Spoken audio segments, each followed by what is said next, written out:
A very good evening to everyone. First of all, my gratitude to Dr. Vitull Gupta sir and the organizing committee for giving me a chance to speak at this prestigious event. Uh, the practice of medicine, remember, this is, a golden statement to live by. There is no greater opportunity, responsibility, or obligation that can fall to a lot of a human being other than becoming a physician. And in the care of the suffering, the physician needs technical skill, scientific knowledge, and human understanding. Tact, sympathy, and understanding are expected of the physician, for the patient is no mere collection of symptoms, signs, disordered functions, damaged organs, and disturbed emotions. We must remember that the patient is human, fearful, and hopeful, seeking relief, help, and reassurance.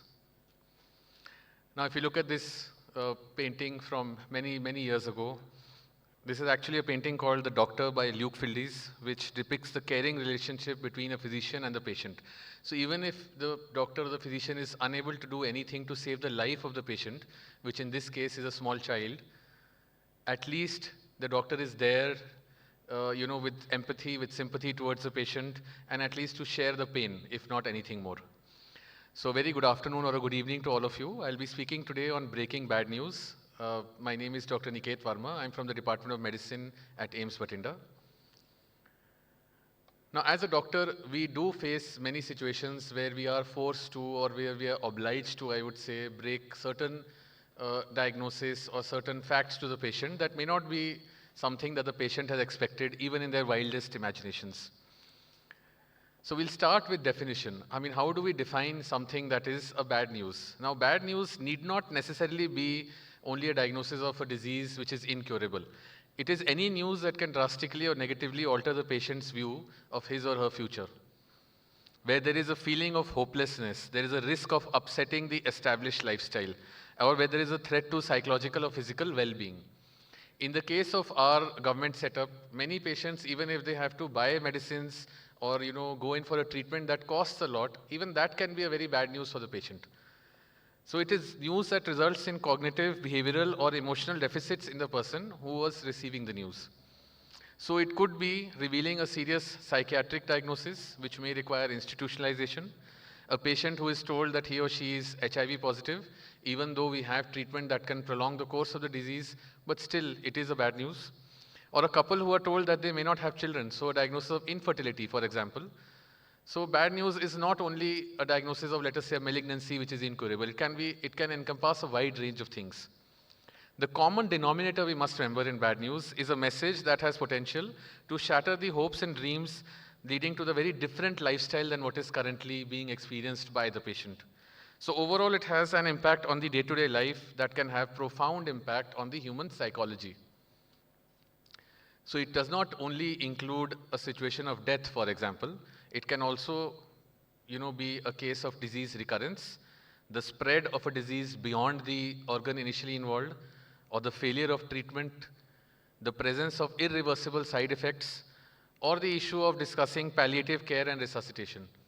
So it's closely bordering a lot of ethical issues in medicine where we have this issue of breaking bad news. Let us take an example.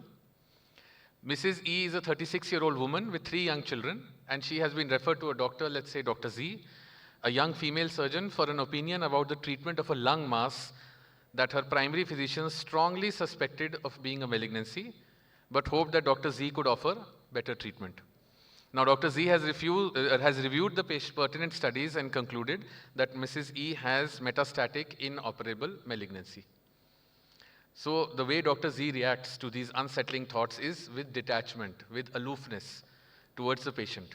And the patient receives a very blunt and a very factual opinion that your doctor was absolutely right. The studies show that you have an advanced lung cancer. It's inoperable, incurable. There is nothing I can do for you. You can see a medical oncologist to determine whether he or she has anything to offer. I know several in the town. And I have more appointments, or I'm a busy doctor or busy physician, so we'll meet again later whenever I have time. On hearing this, the patient bursts into a tirade exclaiming, I came all the way here for a second opinion, but more than that, I came here looking for some hope, some positivity in this very dark tunnel that I've been thrust into.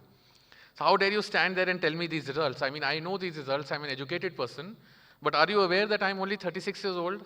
I have 3 small children, no relatives, no parents, no in-laws to look after them. What exactly has the doctor done wrong? If we look at the issue of medical ethics, we talk about the concept of autonomy. So the patient has the right to be, the doctor is obliged to inform the patient of the complete diagnosis. And the patient has the right to decide the course of treatment, discuss it with the doctor and decide whether or not she will take any treatment and what course the treatment will take. So what exactly has the doctor done wrong to upset the patient so much? What could she have done differently? To understand that, we obviously know the concept of empathy, where we must put ourselves into the patient's position. It's easier said than done. Obviously, it's difficult to put yourself in the position of someone who's just listened, just heard the diagnosis of an incurable malignancy, for example. So let us first discuss another important point. Whose information is it exactly? Before we start putting ourselves into that, into the shoes of the patient, whose information is it exactly? Now, the issue of whom to tell the bad news has been debated for many years, and you will still find a lot of doctors who will say, it's not correct to inform the patient. The patient may it may have a very deep psychological impact on him or her, so it's better we tell the relatives. You will face a lot of relatives who will say, don't say this in front of our father or our mother, unke samne mat baat kariye is bare mein, wo ye jhel nahi payenge, they'll not be able to bear this sort of news. So you tell them this is something, it's a serious thing and we are doing our treatment or aap theek ho jayenge. So it's been a common practice in lots of areas in our country, due to maybe cultural factors or whatever, that the relatives are given a large amount of information and confidential things are left out from when you're talking to the patient. So you don't tell the patient certain confidential information, you withhold it from them. So what are the skills required when we talk about breaking bad news? Obviously, you need knowledge, you need skills, you need attitude. But what you really need is communication skills. Now, it's a very important part of our new curriculum, the competency-based medical education curriculum, which came in 2019. And it is emphasized as a longitudinal factor starting right from day one in medical college, where communication is emphasized, the art of speaking to a patient. In our department of medicine, we try to start the first clinical posting of students with the same thing. How do you speak to a patient and how do you extract useful information from a patient in the clinical classes? So we always start from that. We never start from theoretical or clinical direct bombardment of knowledge, but rather the art of speaking to a patient and gaining knowledge from the patient. So whereas a student of first year learns that the cadaver is the first teacher, when they come to us in medicine posting in second year, we teach them that the patient is your second teacher. So learn from the patient. Effective communication skill can have a lot of components. It can be written, it can be verbal, non-verbal. There is active listening involved, so you must know when to keep silent and listen to what is being said. There is trust between the patient, a trust built on the bedrock of confidentiality, where you can tell the patient the correct diagnosis, the patient can tell you the correct symptoms. There are personal connections, there is cultural awareness, there is compassion and empathy, and of course there is presentation skills and patient education. So there can be serious miscommunication, serious problems if the facts are disclosed improperly. And a complex task, it's a complex communication task which requires expert verbal and non-verbal skills. The staff should avail of interpreting services, remember, if there is a language barrier between the doctor and the patient. Now, how much information does a patient really want? So the debate about this has also been going on for many, many years, about how much level of truth has to be told to the patient. Yes, you have told the diagnosis, but do you really need to tell probably the lifespan that is remaining unless and until the patient has asked for it? I mean, as a doctor, are you obliged to tell everything even though the patient is not interested in hearing it? Or are you supposed to wait for the patient to ask you any questions? So while doctors and professionals now increasingly share information, it has been the practice, like I told you earlier, to withhold certain parts of the information. It was believed to be in the best interest of the patient's psychology, probably. Now, patients have been shown to be increasingly wanting additional information regarding the diagnosis, the chance of cure, the side effects of therapy, and a realistic estimate of how long they have to live. So this is all, the studies have been done and it's all scientific information. The doctor, the patients want the doctor to be compassionate, to be honest, to be caring, and to give some sort of hope. Even if it seems hopeless, someone who gives even a little glimmer of hope is perceived as a better doctor than someone who gives a very hopeless diagnosis. So to be told in person, to be told in a private setting with full confidentiality at a pace which the patient sets, in a language that the patient can understand, at a time which is convenient for the patient, and if they wish, in the presence of a supportive person or a relative or a friend. So the way to discover this is to basically ask the patient what they really want to know, when they want to know this, and to do it in an atmosphere that encourages an honest question answer. They should be given information, whatever they want to ask. They should be, you should reply to that, and you should give them whatever information they seek. Honest sharing and evaluation of probabilities will lead to development of mutual trust and mutual confidence between the doctor and the patient, and will provide a foundation for a strong doctor-patient relationship. If the patient chooses not to be informed, remember, again, the concept of autonomy, you have to respect that. So even if it's in the patient's best interest, but the patient chooses not to be informed, then many countries do follow this concept. If the patient says, no, I don't want to know the results of my tests, then you are not obliged to tell them anything. Now, why is breaking bad news so difficult? Because it's an extremely stressful experience, not only for the patient, but also for the caregiver, for the doctor, for the health professional. And this stress can result in a reluctance. There is a reluctance among the postgraduates, among the undergraduates to deliver any sort of bad news, because they all fear some sort of very negative response from the patient. So they avoid discussing poor prognosis, they avoid conveying unwarranted optimism, and this process has an adverse effect on the psychology of a doctor as well. This is particularly evident when a doctor lacks experience and there are limited options for treatment. So clinicians are found to be uncomfortable discussing the prognosis and possible treatment options. There is uncertainty about the patient's expectations. There is a fear of violence from the patients or their relatives. Many of them have come with a lot of hope, and they get very angry when you say that there is no hope at all, and there may be some sort of violent encounter with the doctor. And they are not prepared to manage the patient's anticipated emotional reactions. So probably an outburst of emotion, crying, feeling absolutely depressed. Maybe we are not really, geared up to deal with that kind of an emotion. And then you have an embarrassment. Probably earlier you gave them a very positive outlook. हाँ जी, 100% आपको ठीक करके भेजेंगे. And suddenly it's come down to 10%. Then there is an embarrassment also that I promised and I'm not able to live up to the hopes of the patient. So you do not have to be rude. You do not have to make fun. You do not have to convey unnecessary optimism. But then what do you have to do? That's the whole issue. How do you break bad news? So we must keep in mind the ethical aspects of medicine, first of all. We spoke about this earlier. And the 4 pillars of medical ethics, which includes beneficence, non-maleficence, justice, and the very important pillar, that is autonomy. So the patient decides. Now, 50 years ago, most physicians were able to avoid discomfort by concealing the truth. Now it has been seen in a lot of studies that doctors are, from their side, very open to discussing every treatment option, every prognosis, howsoever poor it may be. And since then, it is gradually becoming the norm that you must respect the patient's autonomy. So autonomy can have a lot of aspects. One is ownership. So the patient must take ownership of his or her treatment. There is strength. The patient will derive strength from a doctor who's, giving them a very realistic outlook, rather than from someone who's giving them a very, there is absolutely no hope, but you're giving false hope. So that is not required.